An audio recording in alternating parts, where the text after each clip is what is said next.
Hello, this is Sherman Blackwell, and welcome to this week's program presented by Singing River Services. Thank you so much for joining us today. I am so delighted to have a guest on today's program. I think it will be one of our most informative programs that we have had in a while. However, Melora Jackson has been on the program not too long ago, a couple months back or so.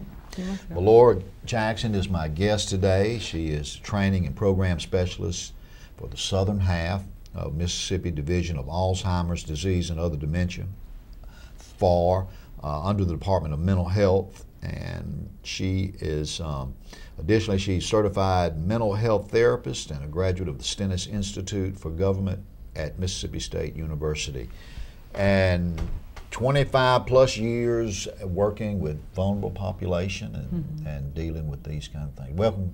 Thank you. To the program. Glad to have you. Glad to be here. Glad to have you. Alzheimer's, I guess, and other dementia. On the news, not too many newscasts go by and somebody will report, there'll be a report about, or in the newspaper or something, about an elderly person that has wandered off or gotten lost. We're seeing more of that. Much more of that, because there's so many more people getting Alzheimer's and dementia.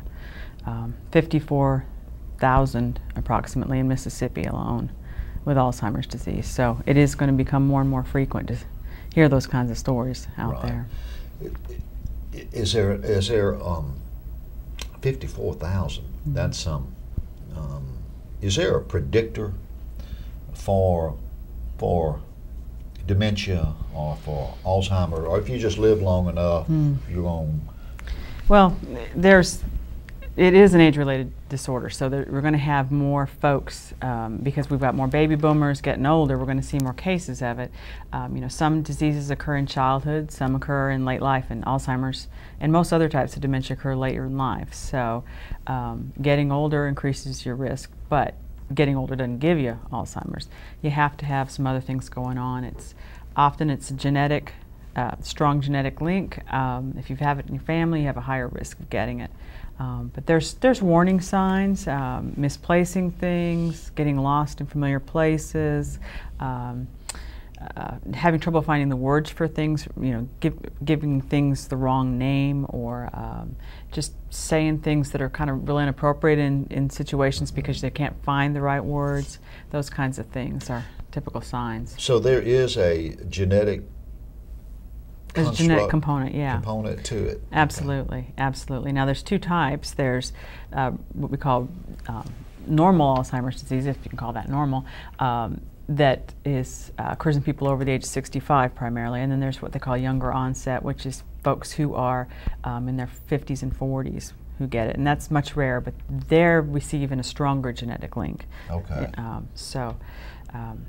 But there are other factors that can influence. Even if you've got it in your family, you may or may not get it, but there are other things that increase your risk. So, okay. What is Alzheimer's? It is a degenerative disease that kills brain cells, basically.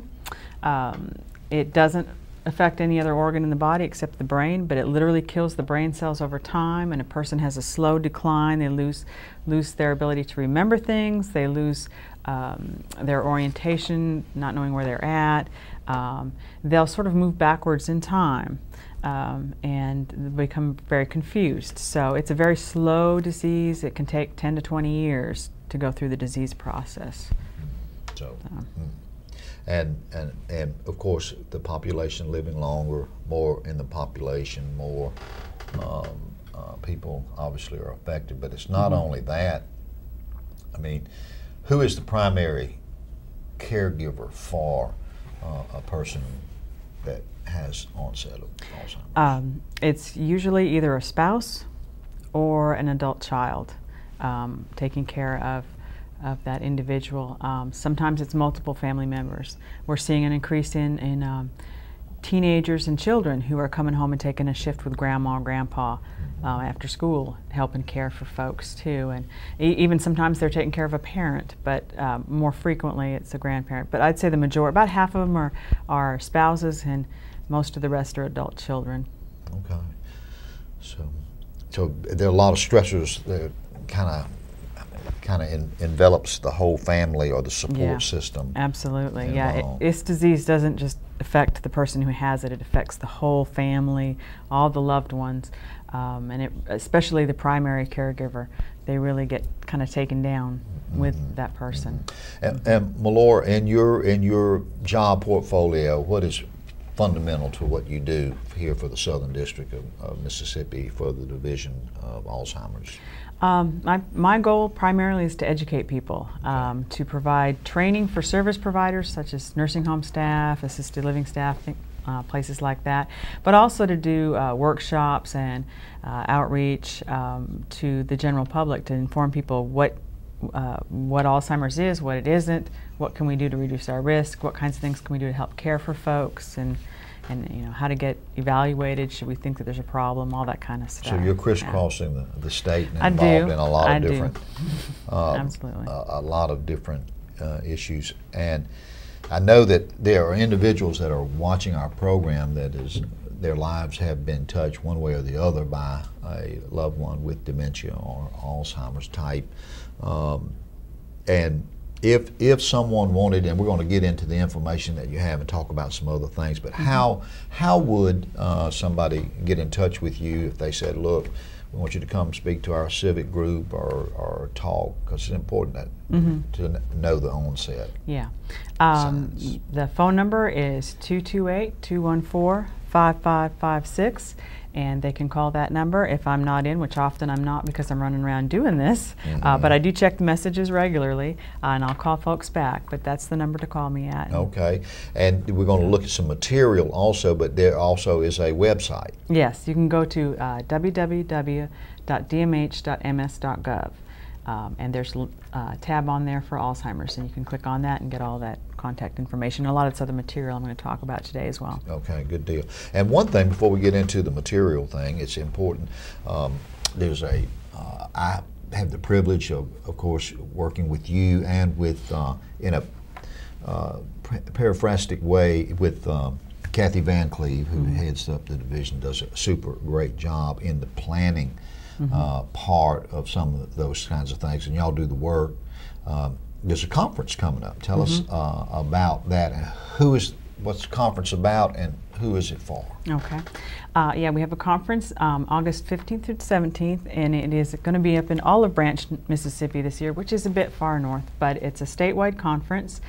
The theme is called Drawing on Our Collective Wisdom, and we cover a range of topics from the latest in research and treatment to approaches to care, ways to do activities, and the target audience really is a variety of folks. It can be folks who are nurses and social workers and mental health workers and case managers, but we also have stuff for caregivers and family members as well. We try to encourage those folks to come. We have reduced rates for caregivers and for seniors and for students, and we have some scholarships available for direct care workers too, to try to get them some education as well. Okay. This is one, I've been to many conferences, and this is one that is one of the most practical, best thought out, least amount of time wasted. It really has a lot of good information, and it really does.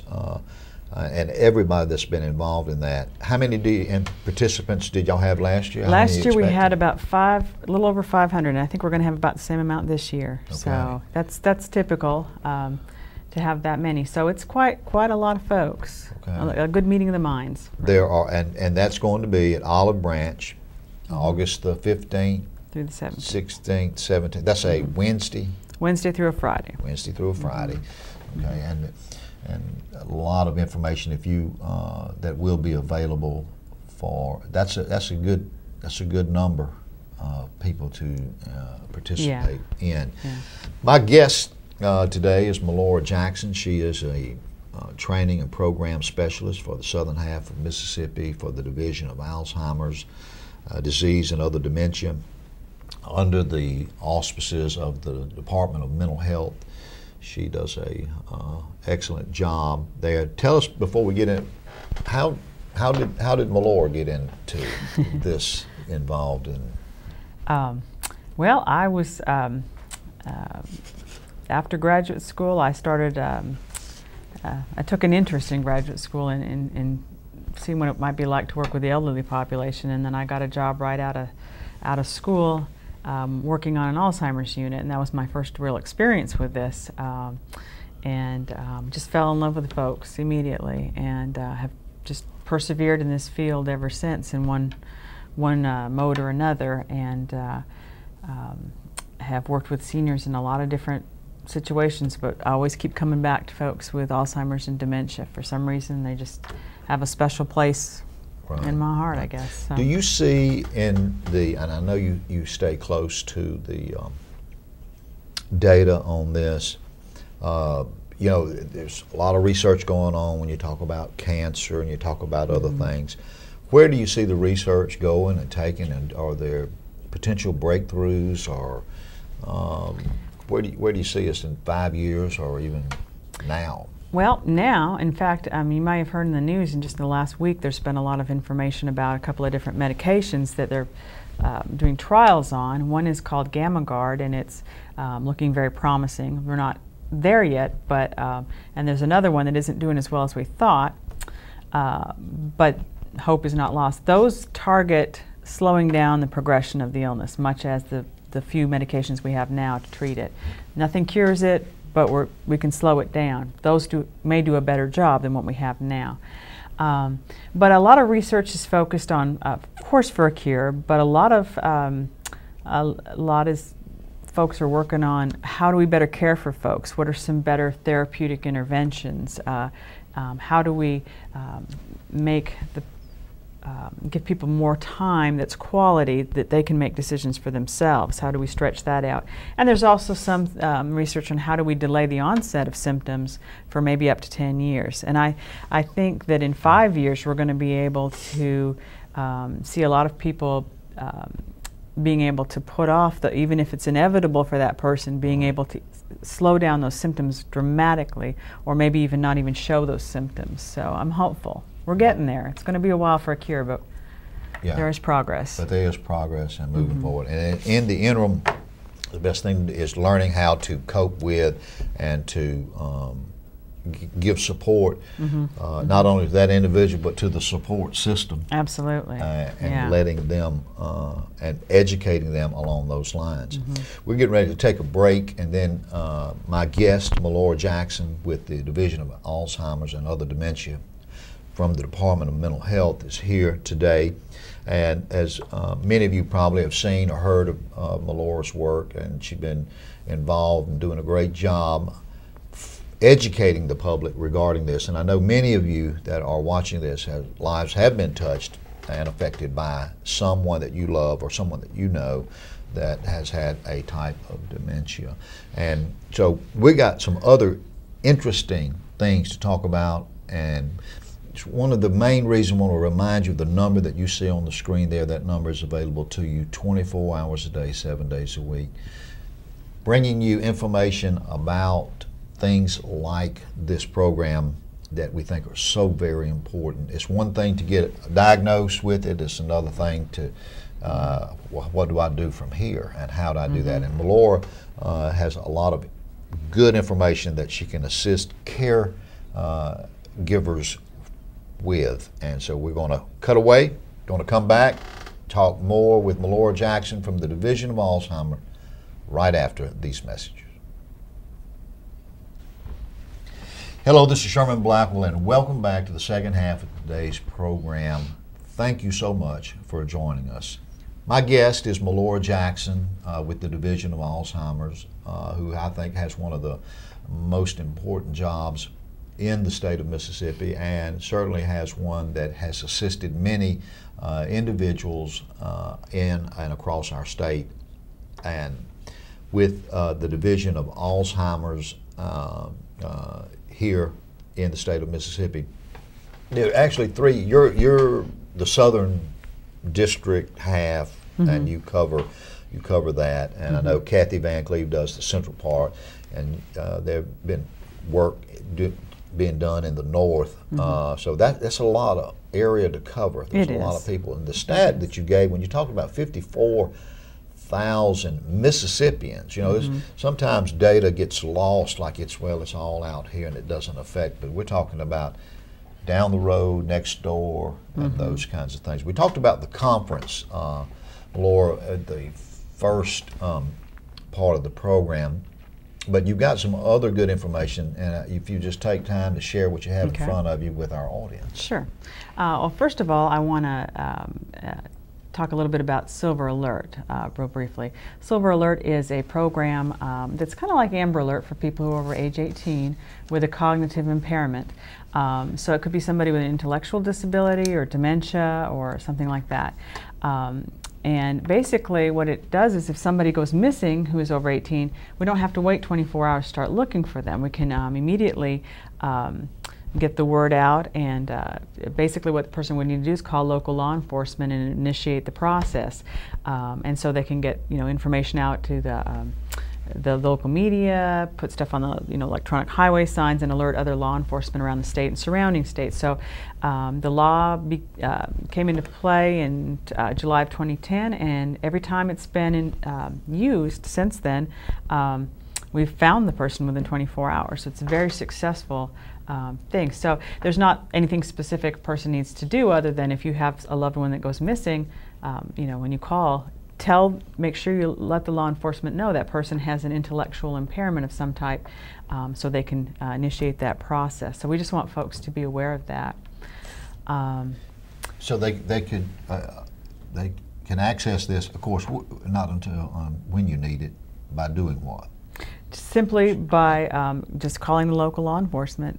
If your loved one goes missing, you just make that call. Okay. And just make sure you mention that they have some sort of intellectual impairment, whether it's dementia or an intellectual disability or whatever. And that would make this as opposed to just somebody going missing and somebody having right. to wait Because 24 hours. if you just say my husband's disappeared, they're going to say, well, we're going to have to wait X a while. But if you say no, my husband has Alzheimer's, they're going to get right on it. Okay. And that makes all the difference in the world to finding these folks. So great. Yeah, so it's a great, I'm glad we have it. And not every state has it yet. No, about half the states do. Okay. It's a fairly recent phenomenon for states to get this. I think give it 5 years and we'll have a national Silver Alert program and every state will have it. So that's a good thing. Great. Yeah. So the other thing I wanted to mention is another initiative the Department of Mental Health has called Shatter the Silence. It's a suicide prevention program. We focus in our division on the elderly because, well, people with Alzheimer's, they don't commit suicide because they can't follow the steps, the sequence of steps it takes to carry out an act like that because they're impaired. Caregivers are at very high risk. So we want to make sure that they get their support needs met, but we want to also let people know how at risk these folks are. With older adults, 1 in 4 people over the age of 65 who make an attempt at suicide will actually go through and commit suicide. So that's pretty high numbers. With teenagers, it's 1 successful suicide in 150 to 200 attempts. Right. So it's still very important, at any age. But when a senior makes up their mind to do it, they're going to do it. So we want to make sure that people understand the warning signs, which are things like statements like, I don't know if I can go on, or I'm so tired, having elaborate goodbyes, or, kind of withdrawing socially, rushing to complete a will, or having a sudden elevated mood, not seeming to care about things that they always cared about.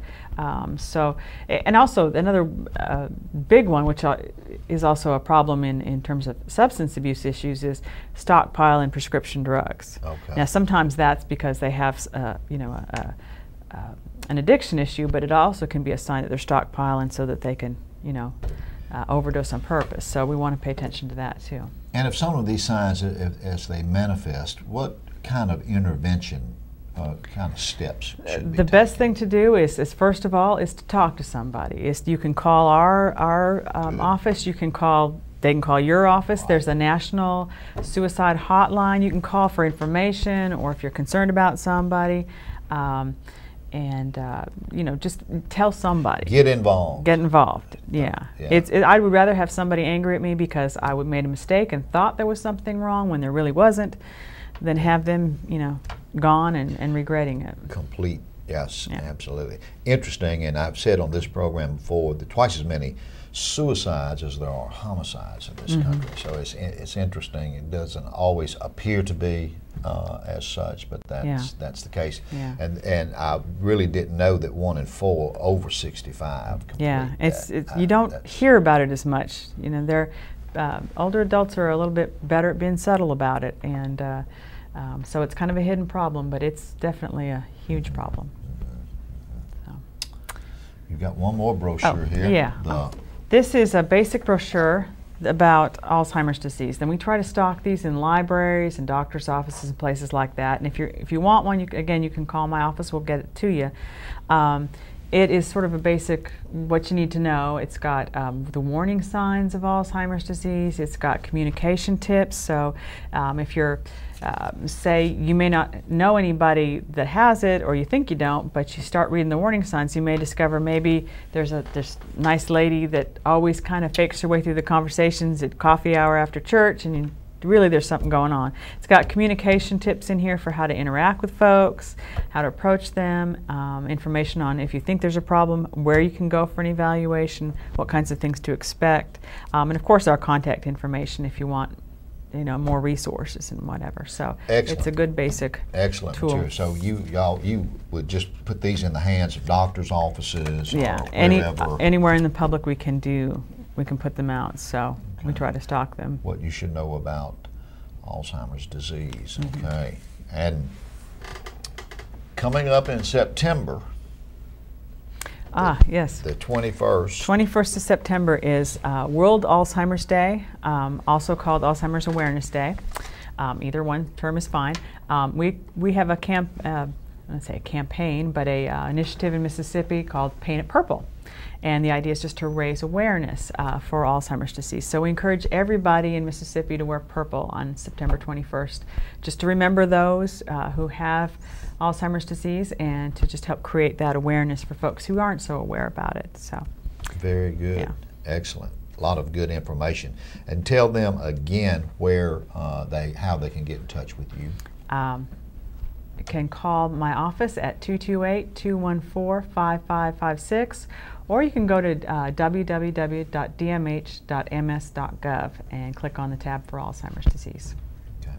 And you can contact Melora, and she's busy but never too busy to be involved in community affairs and helping. And I guess you have seen it where it really makes a difference. And at the risk of being redundant, however, you know, it's something to get the diagnosis, and then but where you go from there. Life makes a tremendous paradigm shift for a lot of people that are involved. Yeah. And you know, I've heard so many people say it's just, you know, it's sad this person that you've known seems to kind of fade away. Yeah, disappears before your eyes. Yeah, and it is a real tough disease. Yeah. So if you would like to talk with Melora, get more information, she'd be glad to come. We were talking, I want to talk about it in our last moments here. After the first of the year, there's a virtual dementia tour. Yeah. What's that about? It's a sensitivity training, and it can be done with any group of folks. I've done it with service providers, healthcare professionals. I've done it with high school students. I've done it with the community. And basically it gives people a chance to see what it's like to have Alzheimer's or dementia. So without giving everything away, what we do is we run people through a